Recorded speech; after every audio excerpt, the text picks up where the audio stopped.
to the place in the middle of the sun. And we'll sing this song, sing it one by one. Hey guys, thanks so much for tuning in to today's show. I hope you're having a great day wherever you're listening to this. Great evening, great night. If you're driving, at the gym, I love listening to podcasts as I walk.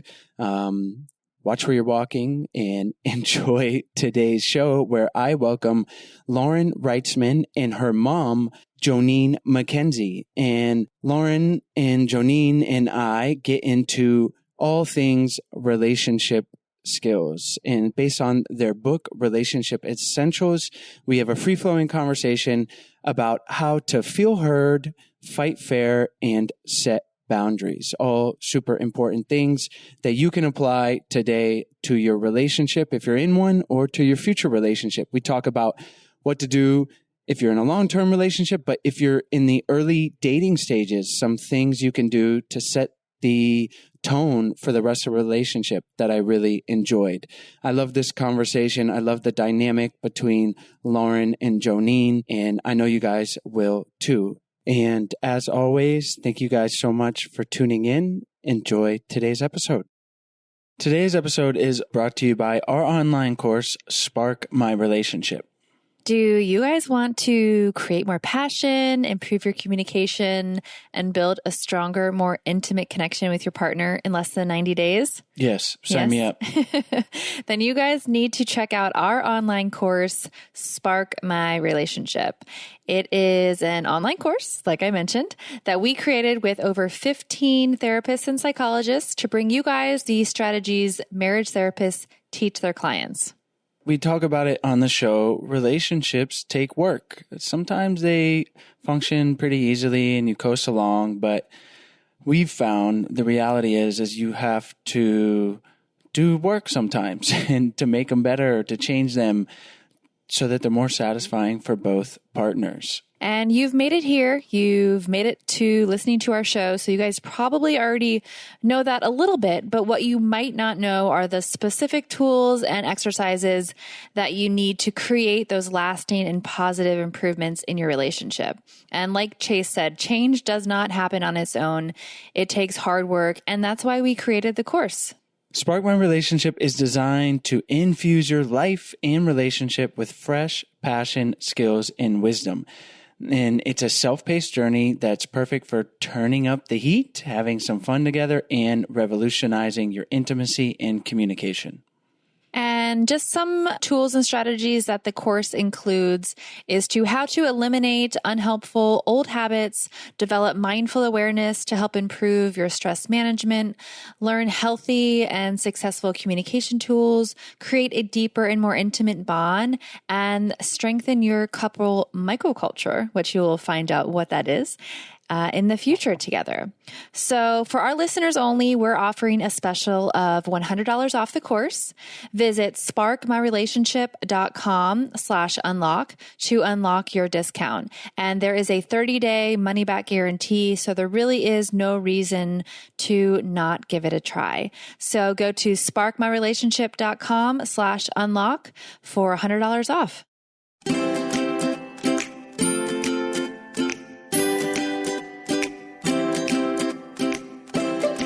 Hi, Joneen and Lauren. Thanks so much for joining me on the show today. We're delighted to be here. Thank you. So today we're going to talk about the skills that we can bring into a relationship that will help us feel heard, fight fair, and set boundaries. Now that sounds like we're pretty much covering a wide area of issues that are going to come up in relationships because we all want to feel heard. We want to fight fair and set boundaries. So why don't we start by having you tell us why you think these skills are important, why we need to practice them because we're not really taught them, and then we'll dive into these skills. Relationships as an area of study are, like you said, are constantly ignored in that they're not directive. We don't learn how to do relationships. No one says, hey, here's really good research-based techniques. Rather, we look at the modeling that we come from. So every relationship is coming from a different model in the family and then in the culture and even in the community at large in which you're learning relationship strategies. And sometimes those patterns that are modeled are not healthy. They're the opposite of health. And people then are struggling to try and find how do I do this? It feels so hard. And usually they don't seek relational wellness or even help until there's been some trauma or some heartache that maybe could be prevented if we could start with a approach that was more proactive. So our stance and the reason that we wrote this book and do the work that we do at the Center for Relationship Education is to change that narrative and start directing people at all ages with proven skills for enhancing the quality of their connections.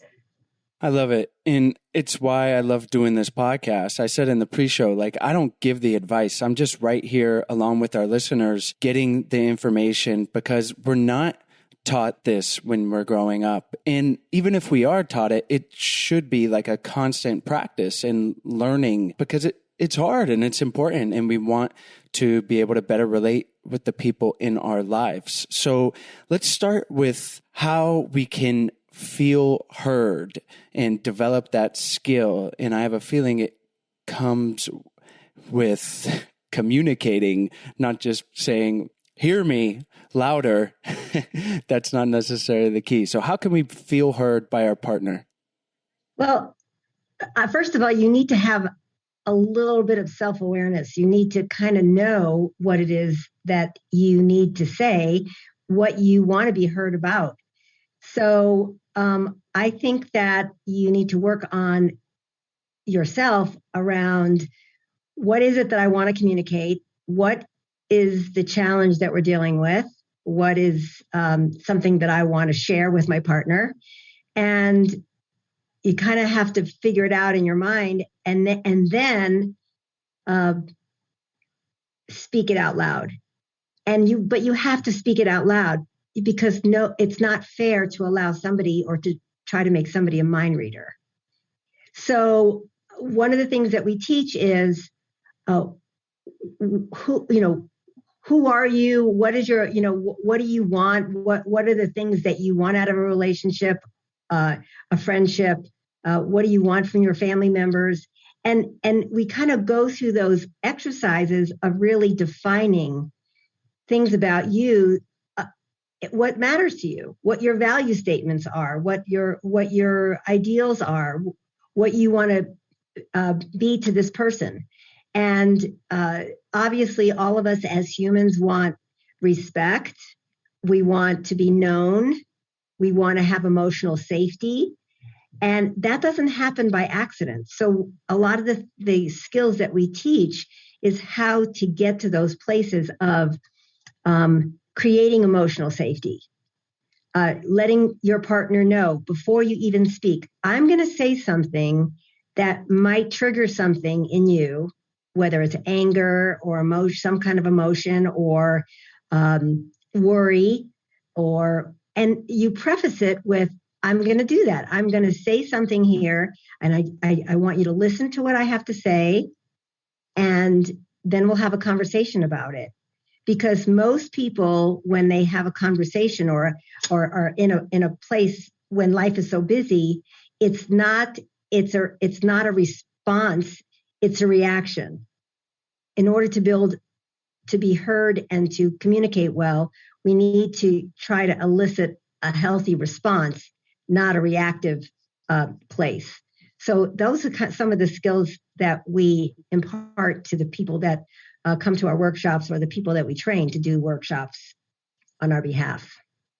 That's such an important point of being able to respond rather than react. And easier said than done, but I think even myself personally, a lot of times that's a constant practice and it gets easier as you start to pay attention to it. But we're so caught up in maybe defending ourselves if our partner comes at us with a request and then we react and now that conversation is maybe off the rails. So what advice would you give someone in practicing responding rather than reacting?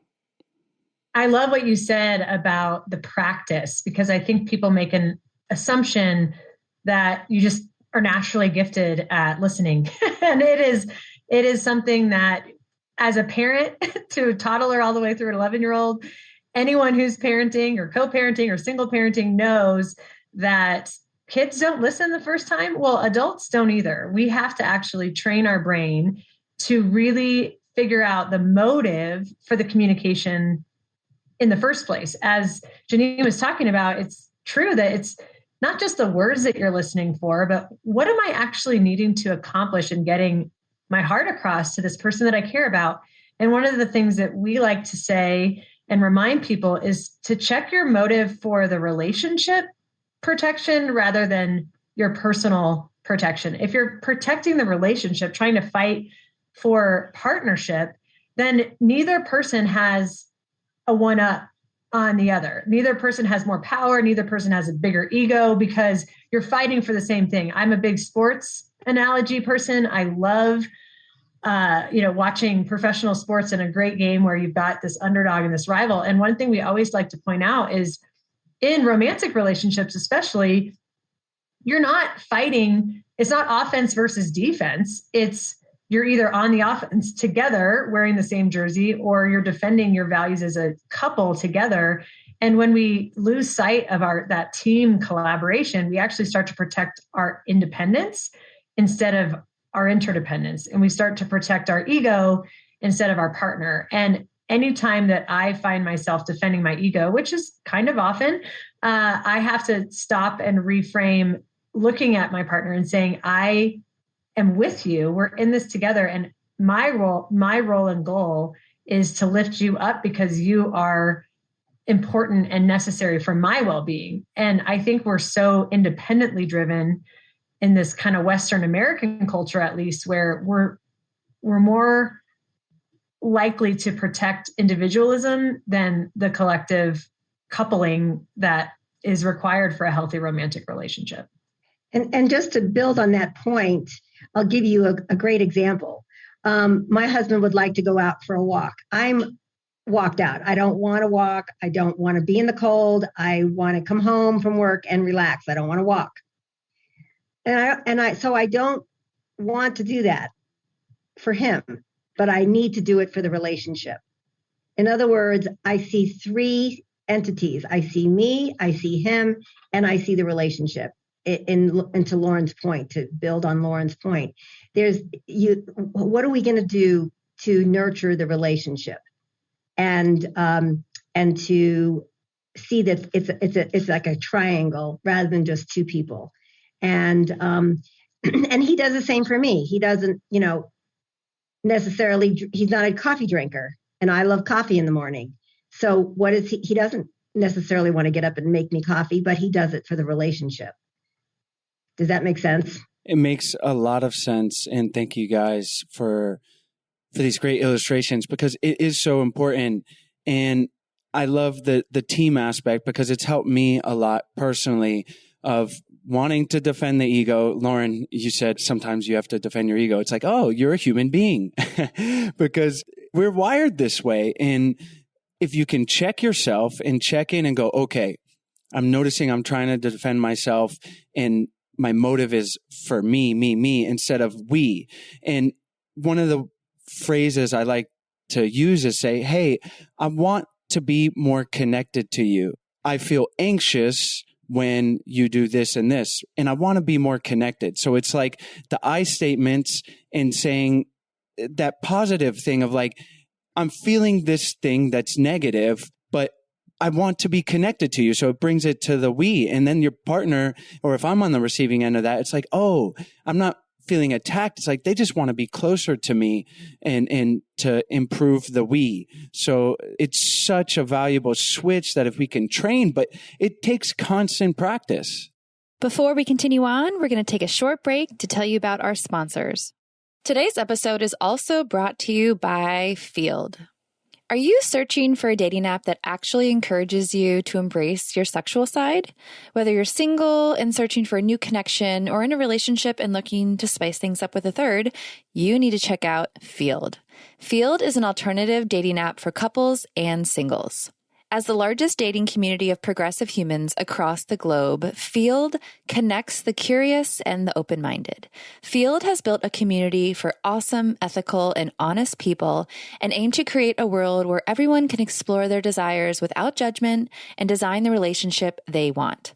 The app is inclusive to all, no matter your gender or orientation. When you join, you can choose from more than 20 sexual and gender identity options. Field values sex positivity and encourages you to share your desires and interests directly on your profile so that people know what you're into. From cuddling and long kisses to BDSM and shibari, you can be open from the beginning and connect with like-minded humans in a space created for safe and ethical exploration. Since the pandemic, Field members have expressed a radically increased desire to connect on an emotional and cultural level rather than purely a sexual one. With radical open-mindedness designed into the app, you can share freely about your sexuality no matter how traditional or kinky you may be. Nonconformity and shame-free individuality is what Field is all about. And here's some great news. You can download the Field app for free and support our show by using the link in the episode description. Just click the link in our episode and get the Field app for free today. Today's episode is also brought to you by Care Of. It's officially 2022, and now it's the time to set your wellness routine into action and prioritize your health. Care Of allows your vitamin routine to be personal, easy, effective, and constantly evolving. Stay on track with your health goals this new year thanks to Care Of's daily vitamin packs that makes organization and your resolutions easy to stick to every day. Care Of is a subscription service that ships high-quality personalized vitamins and powders conveniently to your door every month. Take a short, in-depth quiz about your health goals and lifestyle and get personally tailored recommendations based on your answers. You can stick with what Care Of recommends, or you can change up your pack at any time. Care Of's products are made from good-for-you, clean ingredients that are backed by the latest science and research so you feel good about what's going into your body. I've been taking Care Of vitamins for a few years now, and I recommend Care Of to all my friends, especially those who are wanting to start a new routine, to feel healthier, to start taking vitamins, but they just don't know what to take or how many to take. So I recommend to all of them to take the quiz to find out exactly what is recommended. And so far, everybody that I've recommended it to absolutely loves it. Plus, the whole process of getting it shipped directly to your door and then having them be in individual packets so you know exactly what to take every day just makes life so much easier. So Care Of is now offering 50% off your first Care Of order if you go to takecareof.com and enter the code IDO50. For 50% off your first Care Of order, go to takecareof.com and enter the code IDO50. It really does. And I love what you said about having a phrase or something that you can actually have meaning for before you're in the heat of that anger, because stress and anger do things to the brain that even the most skilled relationship coach or expert can't necessarily overcome if you're not ready and postured. It's like any first responder or any military personnel. You have basic training so that when it really happens, you know what's happening to the body. You have an overcoming brain pathway that you've practiced a lot. And I think that's where relationships sometimes have to play catch up, is because we don't have a venue to practice. We're stuck in real time. And the training element is a really important commitment before, during, and through the continuation of any relationship, vocalizing, hey, we want to be practiced when we're in a healthy place so that when the conflict comes, not if, but when the conflict comes, we have this really good foundation rather than waiting until you're in that stressful context and feeling like your only option is adrenaline, which typically doesn't do positive things for anyone. So I remember teaching my littlest kiddos, when they hurt each other's feelings, rather than just going and marching up and saying, I'm sorry, using the words that hurt my heart. And that really was tangible and it was practical for them and it was safe and it wasn't, kitschy. And I thought that works for, 5, 10-year-olds, but does it really work for these adults that are not in kindergarten classes. And I found it to be so powerful just to say, hey, babe, my heart hurts. That hurt my heart. And I know that wasn't your intention. I know you love me, but I can't just brush this under the rug because I'm going to I feel like you're a jerk right now. I feel like I'm going to resent you, but I need you to know why it hurt my heart. Are you willing to hear, what you do? And that brings up the boundaries conversation. You talk about feeling heard and then moving into healthy boundaries. If a model that's gone before you allows someone who supposedly loves you to say things to you or treat you in a certain way, and you never set a healthy boundary and say, hey, you can't talk to me like that. I'm your partner. I'm your lover. I'm your friend. I'm not your enemy. Don't talk to me like that, please. Saying that one time can save you a decade of hurt versus not having the confidence and the safety that Joneen was talking about earlier to say, oh, I'm good. I'm fine. I'm sure you didn't mean it. Because eventually I'm sure you didn't mean it's really add up and they create this layer of stone around your heart. And that tenderness and intimacy can really suffer if you don't have really short accounts and healthy boundaries to say, please try that again. I know you didn't mean that, but that really hurt my heart. And you promised to love and protect my heart, not to hurt me. I've never heard a wedding vow that says, I promise to wake up every day and destroy your heart. Nobody says that. And yet it often happens because we don't know how to set healthy boundaries.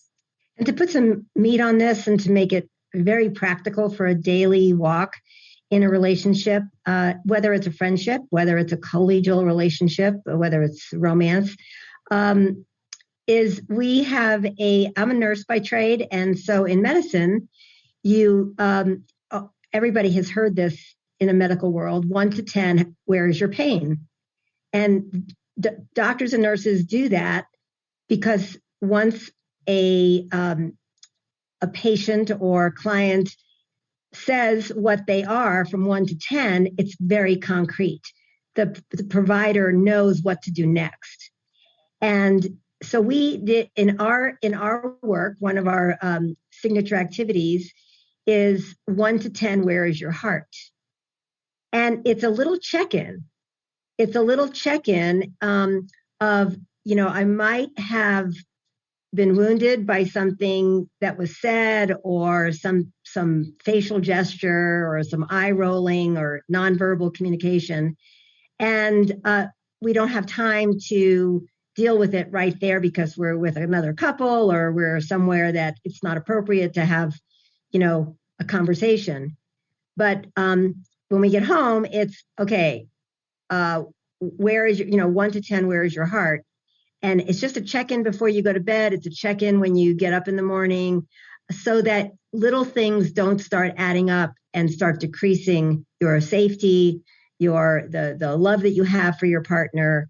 And it's just a way to keep the air clear and to know how both of you are doing individually. And the response is actually scripted in that if your partner says, you know what, thanks for asking, I'm a 6. One of the things we train people to respond with is there anything I can do to help get you to a 7? Rather than saying, how are you a 6? That's the most ridiculous rating ever. You've had a great day. I've been nothing but kind to you. You better get to a 10. I mean, that sometimes is that ego talking or the eye rolling that we silence when we say, you have no right to be less than perfect today. But if we can tenderly come to the people we love and say, man, thanks for entrusting me with that number. It's lower than I imagine you want it to be, and that's okay. But is there anything I can do to help get you to the next number? And we always talk about incrementalism with relationships. Just like in medicine, if you were to take an IV and their pain was a 10 and you just dripped the entire bag through, a fire hose into their body, it would kill the patient. They have to slowly drip whatever chemicals are necessary to get their body in function. And the same is with our hearts. You can't overindulge in those quick fixes. You have to incrementally pattern yourself to say, you know what? I'm thank you for trusting me with your heart right now. I know it sounds a little cheesy, but it's powerful to be able to say, is there anything I can do to get you from a 6 to a 7? Do you need a hug? Do you need some time by yourself? Do you need a hot shower? What can I do to help you improve your heart? And man, you can't respond to that with anything but gratitude when you're the person on the receiving end, because somebody is physically and emotionally caring enough to say, you see me, you hear me, and you're offering to help. Yes, please. And I just think sometimes we don't even take the time to acknowledge the check-in at all. So simple, practical, great strategy that we'd love to share. I love that example. And it's so powerful to be able to do that from both sides. So, Lauren, I want to ask you, you communicate to your partner the example you said of like, hey, that really hurt. And I want to communicate that to you. Ideally, our partner in an ideal perfect world is going to respond in a way you just said of, oh, I'm sorry. How can I get you from that 6 or from hurting you? How can I get you feeling better? Or how can I not do that again? Let's talk about that. That's an ideal response. Unfortunately, it may not go that way. And let's say our partner digs their heels in. There's no apology. They're just kind of like, what do you mean? And they start defending themselves. Where do we go from there?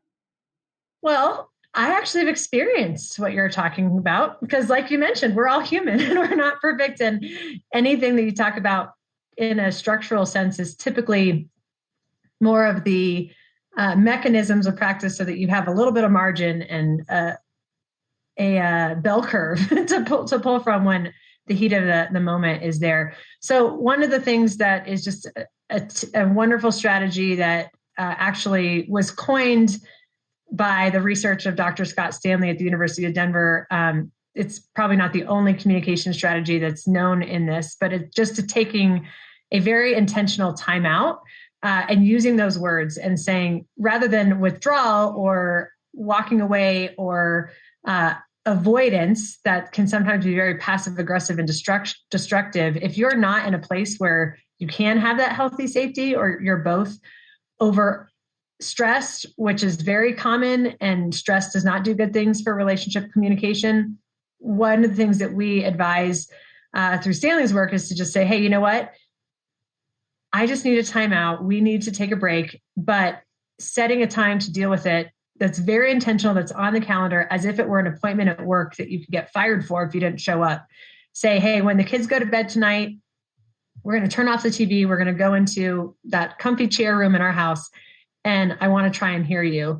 Some couples, it might take months or even years, and some might need external counsel and therapy to get to that healthy place, because we don't want to be naive in assuming that a couple check-in skills after, podcast listening are going to change years and sometimes decades of toxic patterning, but you have to have a starting point.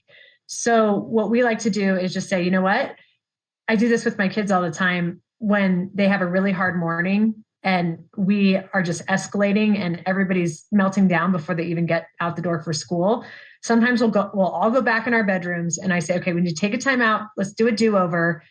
Let's pretend the alarm just went off, and I almost make it a joke, but to say, hey, we're going to start over and let's try that again, because I know that you didn't mean to yell at mommy like that, and so we walk in our doors, in our rooms, we all walk out again, we give each other a really cheesy hug, and we pretend we're, on Broadway, and it kind of adds some humor. It reminds us that we are proud of the decisions that we made. And sometimes I practice the same thing with my husband, just like, okay, you didn't really mean it that way, or you didn't, let's try that again. Here's another way to say that would be more kind. Remembering that we care about each other, remembering that we're for each other. And I think the risk in that is that it takes both people committing to good intentions. And where we find an impasse in relational health is no matter how great you are at the skills, if both people aren't 100% willing to employ them, it leaves you stuck and disappointed. And so you have to be really self-aware and honest and say, maybe this is an impasse. Maybe we need some external help. And it breaks my heart when there isn't a quick fix, but I also am a realist. And I know that sometimes people need a do-over with a little bit more coaching strategy as opposed to just getting a do-it-yourself kit and going after it. But everything starts with a willingness and a starting point. And for me, what works, to go back to your question, Chase, is just to say, I really don't think you meant it that way, or I know you might not be ready, but I just need some time.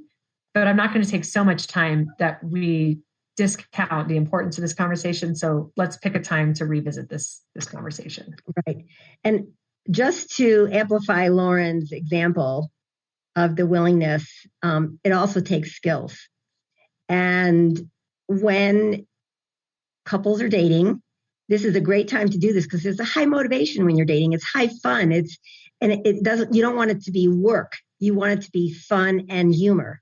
So what we did is I kind of put this together of, I'm going to say this, and I want you to say this, and I'm going to say this, and I want you to say this. And it was almost like a script. It was very scripted. And I wrote it down, and we had a glass of wine. We had a lot of fun with it. We played with it. And then I gave him permission to do that to me when we were dating. And it was such a great foundational way to outline what it is that you needed to hear from each other. And it was a lot of insight that we had when we were doing these scripts. And it's even carried over into our marriage for years and years and years and years, because we kind of trained ourselves to respond with this script in mind. And we did a lot of different kind of scenarios. And when we do get stuck, it's not that we don't get stuck, because we do. We get busy. We're short with each other. We're stressed. And like Lauren said, we need to take a time out and go back to the foundation. Mm-hmm. Go back to what we learned earlier, what we practiced earlier. And that's why relationship education is so important, because nobody teaches us how to do this. This is the foundational part of our humanness, is to be connected. Is if you look at the Harvard study, the 75-year Harvard happiness study, the reason we're happy, the number one reason for health and happiness, is the quality of our relationships, according to Harvard and the 75-year study.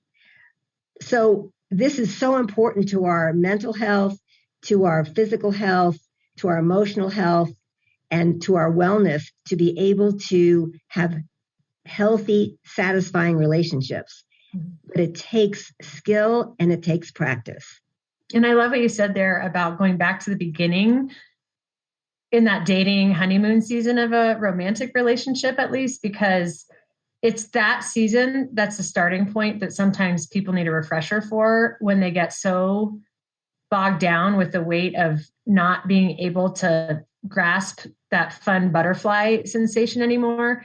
And one of the things that has been really practical for us in my personal marriage relationship is we remember our vows by actually rereading our vows at least once a year off the paper that and we've been married for 15 years, and to be able to say, you can't keep a promise that you don't remember. And so how many couples are honoring what they promised each other in that butterfly season when their hearts were throbbing, they couldn't get enough of each other, if they don't even remember what they said? And you'd be shocked when I ask a couple, how many of your vows are you killing it? Which ones are you just knocking out of the park, and which ones need some improvement? And they all look at me with just huge wide eyes and say, wait, I don't even remember what my vows were. And so that's just another practical thing. If you can't find them, if you never made them, if you're working on them for a future wedding, for a romantic commitment to really gel in a way that has staying power, we advise you to keep those promises fresh and make sure that you check back and say, you promised me this, or I promised you that, and I'm not doing a good job, or you're not keeping your end of the bargain. And I know that you're a promise keeper because you're somebody that I trust, and you keep your promises at work. You keep your promises to your kids. Why aren't we keeping our promises to each other? And a lot of times I find it's simply because people forget. They don't remember what they said. Today's episode is also brought to you by BetterHelp. Life can be tricky. Navigating family, relationships, work, and everything else is hard work. And you don't have to do it alone. With BetterHelp, I realized how helpful and supportive it is to have a professional that you can count on to speak with whenever you need. So how does BetterHelp work? BetterHelp will assess your needs and match you with your own licensed professional therapist. You can connect in a safe and private online environment, so it's super convenient. By sending a message to your counselor anytime, you can get timely and thoughtful responses. Plus, you can schedule weekly video or phone sessions. I want you to start living a happier life today. As a listener, you'll get 10% off your first month by visiting our sponsor at betterhelp.com/ido. Join over 1 million people who have taken charge of their mental health. Again, that's BetterHelp, HELP.com/ido. As women, our bodies do so much for us. It's truly amazing. So it's always important for me to make sure that I'm giving my body what it deserves. And often we don't even realize that we aren't getting the nutrients that we need and how common it is to have gaps in our diet. So here is one surprising stat that absolutely shocked me. Over 97% of women aged 19 to 50 are not getting enough vitamin D from their diet, and 95% are not getting their recommended daily intake of omega-3s.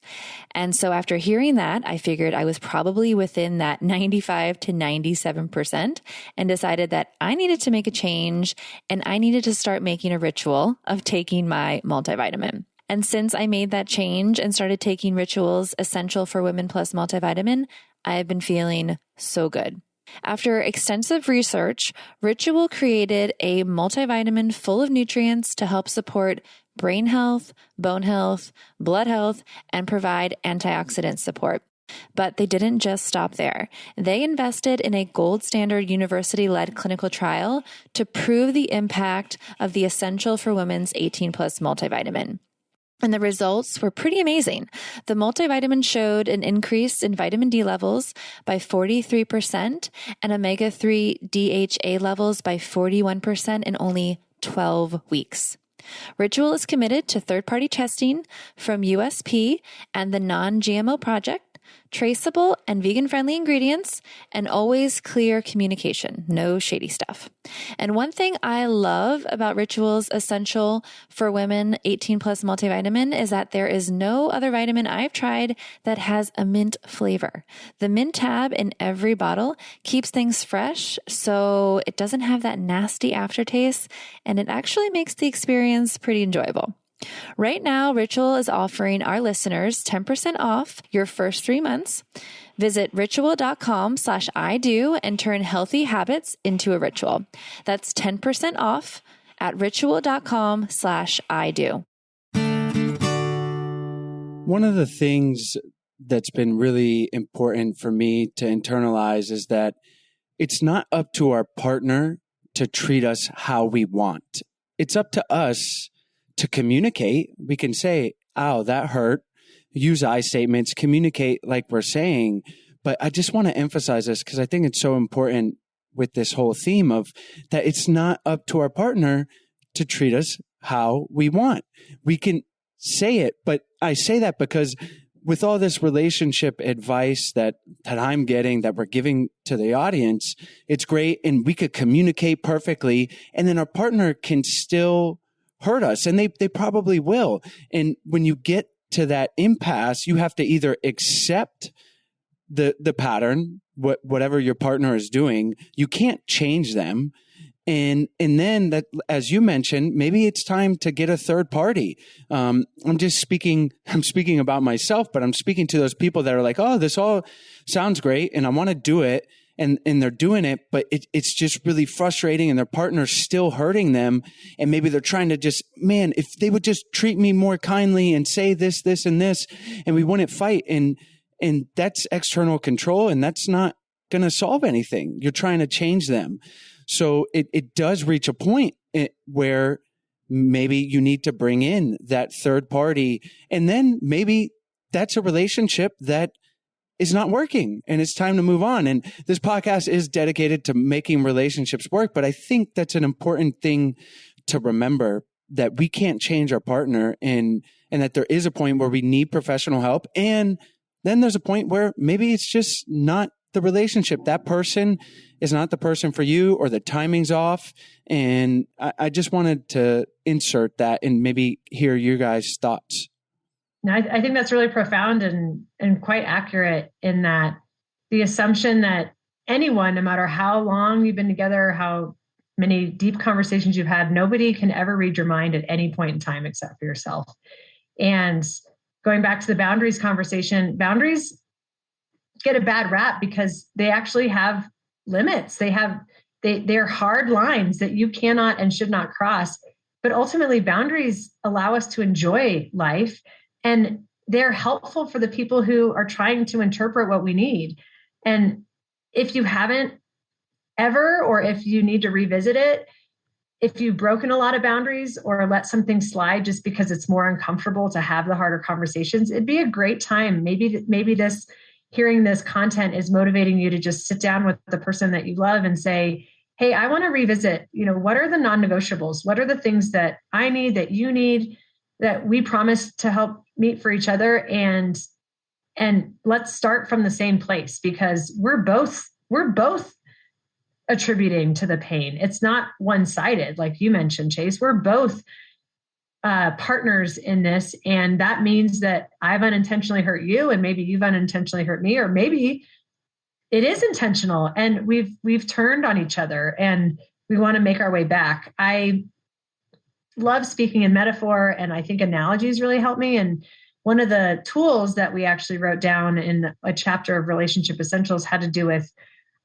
nailing it, and a hammer, and hitting the nail on the head with intention. And what's interesting, if many times now you have professional nail guns and you don't have those hammer and nail projects one by one. But if you've ever actually nailed something into wood and you've missed it, even just by a slight millimeter, you can actually the momentum of that nail still gets into the wood, but it enters the wood kind of bent. And the person who hit the nail will never know that because it's in the wood. And I think that's what happens in relationships is somebody strikes, they're off by just a little bit. And the person who's bent out of shape never sets the boundary to say, hey, that hit me the wrong way. I know your intent might've been good, but that really bothered me. And if you don't pull that nail out of the wood and say, here's where I'm bent and here's where we can try that again, you end up having a lot of hidden pain that can, in the long term, do a lot of siloing and isolation and damage to your heart. So just do your best to say, man, here's my goal when I struck. How did that hit you? That's actually a phrase in our book. How did that hit you? And if it wasn't in a positive way, how can I help? I think sometimes starting fresh and starting over is the only option. And doing it with help is not a shame inducer. It's actually a sign of courage and strength to say, I want to be better. And no one shames us when we take a spin class to get better physical endurance. No one shames us when we take an art class to learn about painting and watercolors. But for some reason, if we seek relationship help, we're tainted in some way. And I think we need to change that narrative and say, you know what? The people who seek help for their relationships are the ones that are the most successful in life because they know what really matters. Right. And there's a lot of toxicity out there. You were talking about that, Chase. You don't want to stay in a toxic relationship. And I'll give you an example of boundary setting and not being able to change your partner. My husband was involved in sports for a very long time with coaching and, coaching boys and young men. And a lot of locker room talk, a lot of sarcasm, all of that. And I don't do well with sarcasm, and I don't do well with vulgar. And I've told him that. I told him that from the beginning. But guess what? Habits die hard. And he would come home and he would be excited or tired or stressed, and he would get vulgar and he would get sarcastic. And I would just do a timeout and say, this is not working for me. I cannot change you. I just choose not to be in your presence until you clean it up. I cannot listen to this. I just cannot. It blows up my brain. And I'm really sensitive to it. It's like seeing violence. I can't look at violence. I can't watch violent movies. So if he wants to watch violent movies, you do it by yourself. So again, I think you're right. It's very hard to change your partner. You only can change what you can change about what you will tolerate. But you need to articulate that to your partner. And that's when we really suggest that when people are in a fun stage of their relationship, if they're moving towards a more committed relationship, especially if they plan on having children and all that, we need to really give them a skill set so that the toxicity can be reduced. It might not be, and because you do what you do how your parents did relationships. That's how you do relationships, because you don't go to classes. But now there are classes, and that's what we do with the Center for Relationship Education. We provide the classes, we provide the training, we provide books and curricula for different target population groups, because this is the essence of who we are as humans, to be able to have healthy relationships in the workplace, at home, with our neighbors. And it's just not easy. It's just not easy when somebody just, it's like fingernails on the blackboard and you can't tolerate it. You have to speak it out loud and take yourself away from that place that you cannot tolerate. I agree. And I think the work that you guys are doing is so important. And I'm so thankful for having you guys share all of your knowledge on the show today. Lauren, I love the metaphor with the hammer and the nail. And I think you should make a book. It's called Nailing It, and just play off that metaphor the whole way. Because, well, we do have the book Relationship Essentials that just was released in November, and Nailed It is chapter 9, I believe. Beautiful. So, all of that and many more practical metaphors. That's our heart, is to take the theoretical that can be so overwhelming and really just break it down to something that everybody can digest and remember and practice. So every single chapter in Relationship Essentials is a real tool, a measuring tape, a hammer, an Allen wrench. It's really been fun to watch people take these tools and start building something great. Well, thank you guys so much for coming on the show today. Before we wrap up, can you tell our listeners where they can find the book online, where they can find you guys online, and then we'll say goodbye? Certainly. We are on Amazon and every major book-selling retailer. You can just search Relationship Essentials, and you'll find Joneen, Mackenzie, and Lauren Reitsema as co-authors, and go ahead and purchase it from there. You can also find us vocationally on our website, www.myrelationshipcenter.org. That's myrelationshipcenter, singular.org. All of our bios and contact information and the staff that helps us accomplish this mission is available to connect and get you equipped with the skills that you need to do relationships well. Well, guys, thank you for taking the time to come on the show today. Thank you so much for having us, Chase. Thank you guys so much for tuning into today's episode. As always, all the links to the guest, as well as any of their recommendations, will be in the show notes page. You can find the link to that in the episode description or by going to idopodcast.com. Click on the podcast tab up at the top, and you will have access to all the episodes that we've ever done. There are over 300 of them. And while you're on our website, if you haven't checked out our free 14-day Happy Couple Challenge, we really hope you do. It's a free email challenge that we send to you. It's 14 days of fun, easy, doable challenges to help strengthen and improve your relationship. And if you're looking for something that provides a little more help with working on your relationship, whether it's improving intimacy or communication with your partner, or just bringing the spark back. We would love for you guys to check out our online course, Spark My Relationship. We're offering $100 off to all of our listeners if you go to sparkmyrelationship.com/unlock. We've worked with over 15 psychologists and therapists to create the real life tools and strategies that they are teaching their clients. So we wanted to give them to you. It's a self-paced online course that can be done in as little as a month or up to 3 months. You can really decide how much or how little you want to do with your partner, or maybe just yourself. So we hope you guys check that out. It's sparkmyrelationship.com/unlock. Have a great day.